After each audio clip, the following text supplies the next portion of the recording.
अच्छा देखें, अब ये इसमें सॉल्यूशंस का बताया हुआ है, concentrated and dilute solution. Concentrated solution क्या होगा? जिसमें there is lot of solute, यानी कि बहुत सॉल्यूट है ऑलरेडी जितना हो सकता है, उसको कहेंगे कॉन्सेंट्रेटेड।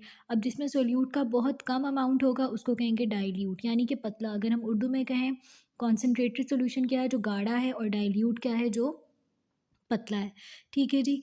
अच्छा, अब देखें कॉन्सेंट्रेटेड सॉल्यूशन को ना इस चीज़ से आपने कंफ्यूज नहीं करना है कि हम स्ट्रेंथ से करेंगे उसकी किसी भी चीज़ की ताकत कितनी हो रही है। कॉन्सेंट्रेटेड सॉल्यूशन जो है ऑफ अ वीक एसिड, जैसे लेमन जूस है, वो इतना ज़्यादा हैज़ार्डस नहीं है, इतना नुकसानदेह नहीं है। तो कॉन्सेंट्रेटेड सॉल्यूशन क्या होता है? जिसके अंदर सोल्यूट की अमाउंट बहुत ज़्यादा है, वो कॉन्सेंट्रेटेड है। अच्छा, अब सॉल्युबिलिटी क्या होती है? सॉल्युबिलिटी हम क्या कह सकते हैं कि किसी भी सॉल्यूशन के अंदर कितना सॉल्यूट डिज़ोल्व हो सकता है किसी भी टेम्परेचर पे, एट अ गिवन टेम्परेचर। जो भी टेम्परेचर दिया हुआ है उस पे मैक्सिमम कितना सॉल्यूट डिज़ोल्व हो सकता है। सॉल्यूट क्या होता है? जो चीज़ हम डिज़ोल्व कर रहे होते हैं। जैसे पानी और चीनी की बात करें तो जो शुगर होगी that is solute and water is solvent. अब सैचुरेटेड सॉल्यूशन क्या हो जाएगा कि अब वो जितना सोल्यूट डिज़ोल्व हो गया, फॉर एग्ज़ाम्पल मैंने एक टेम्परेचर पर एक ग्लास के अंदर 3 चम्मच जो हैं वो चीनी के डाल दिए, और अब मज़ीद उस टेम्परेचर पे डिज़ोल्व नहीं हो सकता।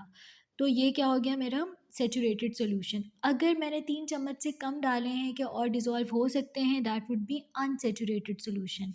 लेकिन अगर मैंने टेम्परेचर को बढ़ाया और ज़्यादा सोल्यूट यानी कि और ज़्यादा शुगर डाल दी, तो that would be super saturated. अच्छा, अब जो सॉल्युबिलिटी है, जो कि मैंने अभी बताया था कि सॉल्युबिलिटी क्या है, कि आप किसी भी एक सॉल्वेंट के अंदर कितना सोल्यूट मैक्सिमम डिज़ोल्व कर सकते हैं एट अ गिवन टेम्परेचर। ठीक, उसको हम किस तरह से इंक्रीज़ या डिक्रीज़ कर सकते हैं, कौन से फैक्टर्स हैं जो कि सॉल्युबिलिटी को बढ़ा सकते हैं या कम कर सकते हैं। सो टेम्परेचर, ऑफ कोर्स आप जितना टेम्परेचर इंक्रीज़ करेंगे सॉल्युबिलिटी भी उतनी इंक्रीज़ होगी। सो एक तो फैक्टर हो गया आपका टेम्परेचर। ये पूरा जो लिखा हुआ है इसका सिर्फ आपको ये बात पता होनी चाहिए कि if you will increase the temperature solubility would increase.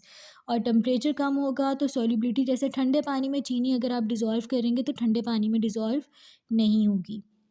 Now let's see pressure. Pressure का कोई इफ़ेक्ट नहीं होता सॉल्युबिलिटी पे, क्योंकि लिक्विड को कंप्रेस करना बहुत, यानी कि आप अगर लिक्विड को दबाते हो, किसी सॉलिड को दबाते हैं तो वो नीचे चला जाएगा। फॉर एग्जांपल कि मैं नीचे दबा रही हूँ, ये फोम है तो ये नीचे जा रहा है।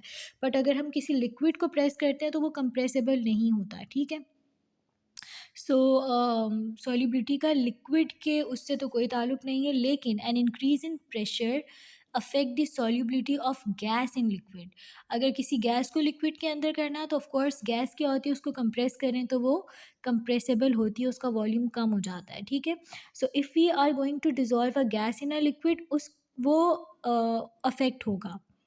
ठीक है। और nature of compound, nature of compound क्या है कि अगर आपका इस तरह का कोई भी कंपाउंड है जो कि पोलर है, हाँ जी, तो आपका जो नेचर ऑफ कंपाउंड है उसमें क्या होता है कि जब हम लोग हीट दे रहे हैं या कुछ भी दे रहे हैं तो बॉन्ड क्या होता है, ब्रेक होता है ना। जब वो बॉन्ड ब्रेक होता है तो वो इजीली डिसॉल्व हो जाता है। सही है। तो सॉल्युबिलिटी भी क्या होगी कि अगर कोई इस तरह का कंपाउंड है जिनकी वीक फोर्सेस हैं, आपस में जो बॉन्ड्स हैं वो बहुत वीकली एक दूसरे के साथ अटैच हैं, तो उनको ब्रेक करना भी बड़ा आसान होगा। ठीक, तो नेचर भी डिपेंड करता है कि नेचर ऑफ कंपाउंड क्या है। अच्छा, अब हम लोग और क्या कर सकते हैं, स्पीड अप किस तरह से कर सकते हैं डिज़ोल्विंग प्रोसेस को।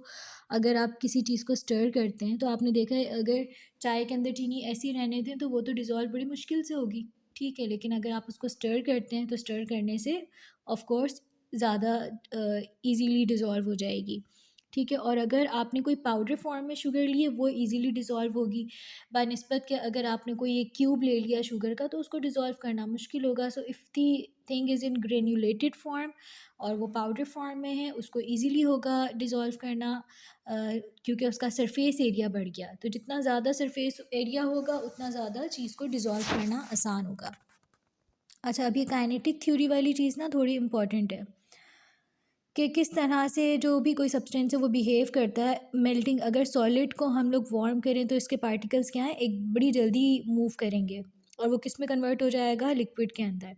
और अगर किसी लिक्विड को हम हीट सप्लाई करेंगे तो वो क्या हो जाएंगे, उसके पार्टिकल्स और तेज़ी से मूव करेंगे और वो क्या बन जाएगा, गैस।